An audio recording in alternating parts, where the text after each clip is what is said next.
warahmatullahi wabarakatuh semuanya. Nah, di video ini kita akan belajar mengenai hukum pewarisan. Sebelumnya, perkenalkan kami dari kelompok 3 yang beranggotakan 3 orang, yaitu Nama saya Linda Rahmawati Putri, NIM 1905111392. nama saya Tami Fitri Rahmadani dengan NIM 1905113714. Saya Anissa Putri Lestari dengan nomor NIM 1905156497 dari Prodi PPKN. Kami berasal dari Program Studi Pendidikan Pancasila dan Kewarganegaraan, Fakultas Keguruan dan Ilmu Pendidikan, Universitas Riau.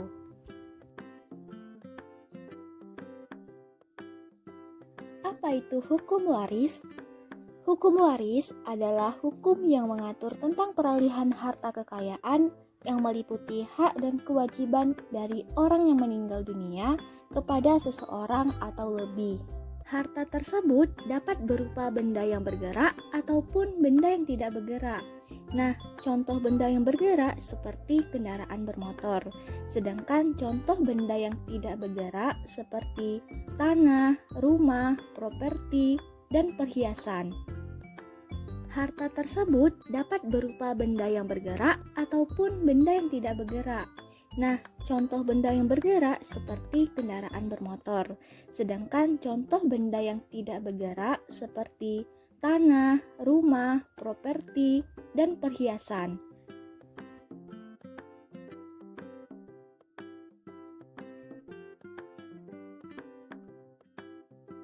Nah, jadi hukum waris ini timbul karena adanya akibat hukum dari kematian seseorang terhadap harta kekayaan yang ia tinggalkan. Hukum kewarisan diatur dalam buku 2 KUH Perdata dengan jumlah pasal sebanyak 300 pasal yang dimulai dari pasal 830 sampai dengan pasal 1130 KUH Perdata.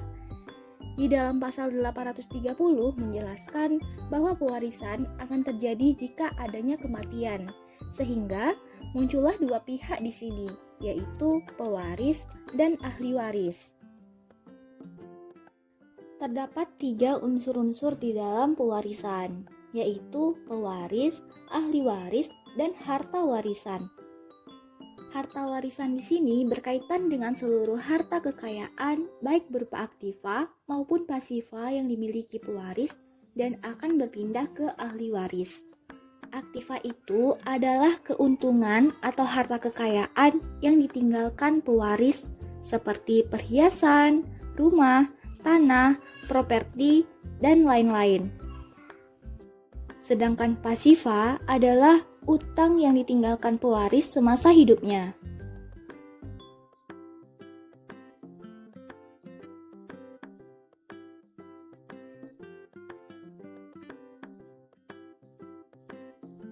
Ketentuan-ketentuan dalam hukum waris. Hukum waris di Indonesia bersifat pluralisme. Hukum waris yang berlaku di Indonesia lebih dari satu. Bagi orang Indonesia asli, berlaku namanya hukum adat. Bagi orang Indonesia yang beragama Islam, ada sebagian yang menggunakan hukum waris Islam. Lanjut, itu asas-asas dalam hukum perdata. Yang pertama, asas saisin. Asas ini mengandung arti bahwa jika seseorang meninggal dunia, maka segala hak dan kewajibannya beralih kepada para ahli warisnya, sehingga tidak diperlukan penyerahan atau perbuatan hukum apapun. Yang kedua, asas individual.